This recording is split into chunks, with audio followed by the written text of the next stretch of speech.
Let's talk about a lot of things. First of all, your campaign. You're considered to have one of the competitive districts. How's it going right now?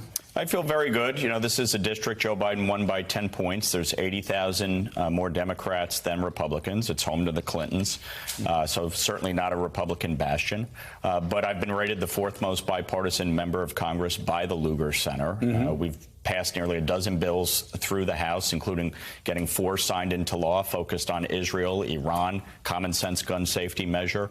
I've been able to bring back $38 million to the district and, work across the aisle to get major things done. So I'm proud of the record I'm running on. The polling looks good heading into the final stretch here. And you're actually running an ad right now centered around IVF. Let's run that right now.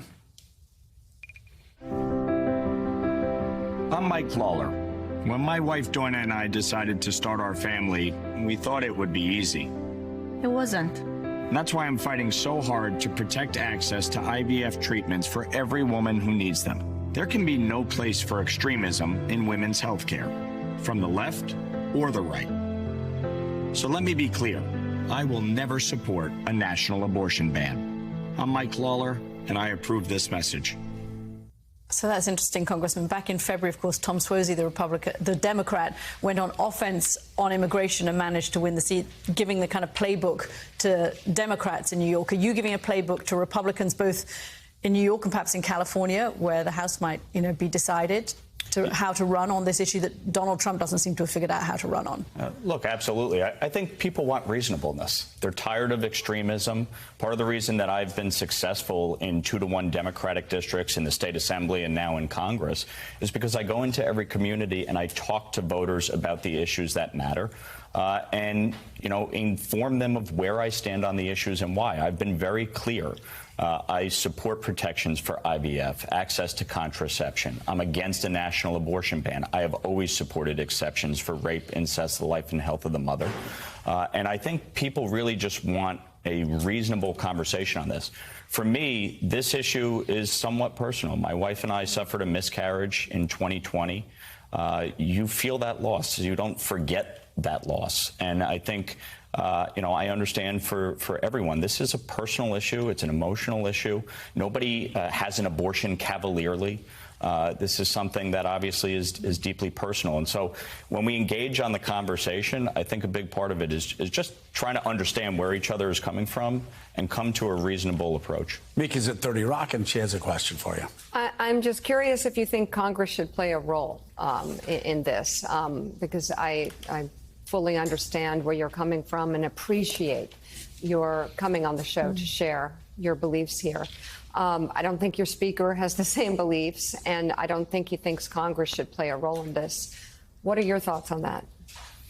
Well, one of the first things I did after the Alabama court decision on IVF was sign on to Susan Wild, a Democrat from Pennsylvania, her bill to codify IVF protections into law. I think there's broad bipartisan consensus on IVF protections. I've also introduced a bill to provide tax credits for those who are trying to use IVF to get pregnant and start a family of their own, as well as a bill to force insurance companies to provide coverage. I think generally, when it comes to the issue of abortion, obviously, the country is deeply divided on this. There's not as much consensus as I think there is for IVF in terms of federal protection. But ultimately, a state like New York, the decision is settled, and I'm not pushing to change it, and it's not going to change. And I think in the states where people are pushing for abortion bans, it's going to backfire. We've seen what's happened in Kansas and Kentucky and Michigan, and it has failed because that's not where most people are. They want a reasonable discussion on this. They don't want extremism. They don't want an absolute ban. They also don't support late-term abortion. Most people, I think, do believe the first trimester is reasonable. But that, again, will be decided by the people in these states. And I caution my colleagues and those that are pushing for an abortion ban. It's not going to work, and it's actually going to backfire. And Donnie, of course, that's happening in Florida right now. You look at the polls that show this race within 5 points. I know Florida politics pretty well, and I ran in a district that Jerry Falwell once called the most conservative district in America.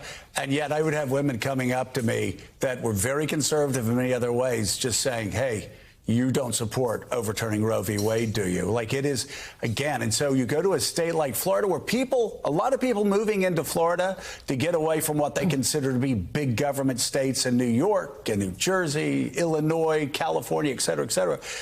And the last thing they want to do is have a law saying we basically have a total abortion ban. You know, there aren't many things in politics that are undefeated, and abortion on the ballot is one of them. I mean, the numbers are pretty clear. Interestingly enough, the Morning Consult poll had Kamala within 2 points in Florida. I think that might be an outlier. I don't know if Florida's in play. But I also think the thing that the Republicans do that really hurt themselves is when they do say absurd, and I'd love the congressman's thoughts on this, say absurd, ridiculous things like Democrats support executing babies after they're born. Right. I shouldn't laugh when I say that. It's the most reprehensible thing. But Congressman, you're a man around the center. I really like that ad that you're doing. How do you respond when members, including the president of your party, say things like that? Look, I think there's no question in this debate. We've heard extremism on both sides. Some of my Democratic colleagues do push for no restriction on abortion, and I think that's often where you'll hear Republicans push back.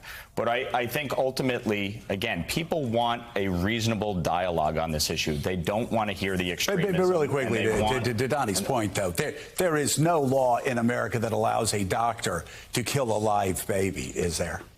Donald Trump said, the baby is born.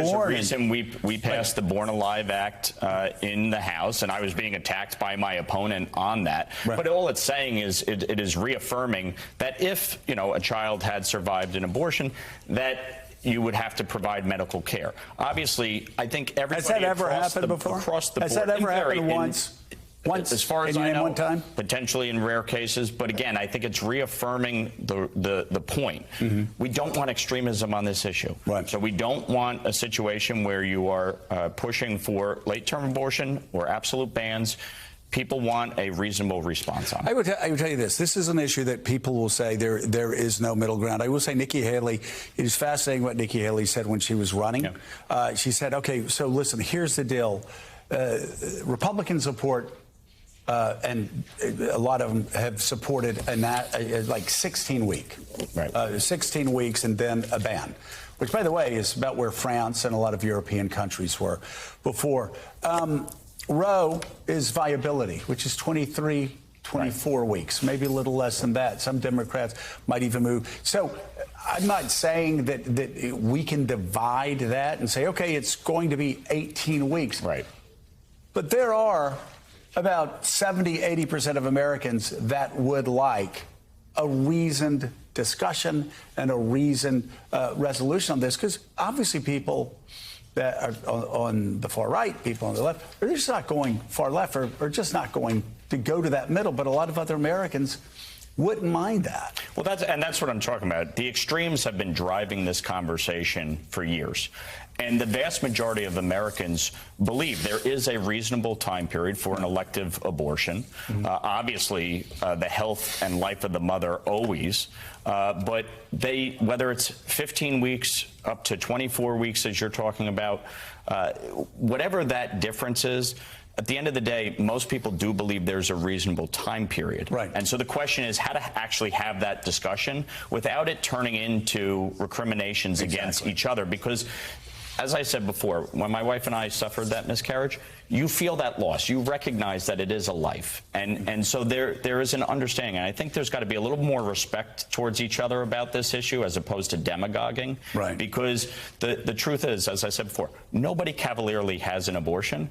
But the people who do consider themselves to be pro-life, they are for a reason, and it is not about judgment. It really is about trying to find a reasonable approach here. All right, Republican Congressman Mike Lawler of New York, thank you. Where are you going to watch the debate tonight? Joe. I'm actually flying back to New York for 9/11 ceremony, so I'll probably catch it afterwards. All right. Well, thank you. Go Red Sox. Go Yankees. Go Red Sox, and go buy more pitchers. Still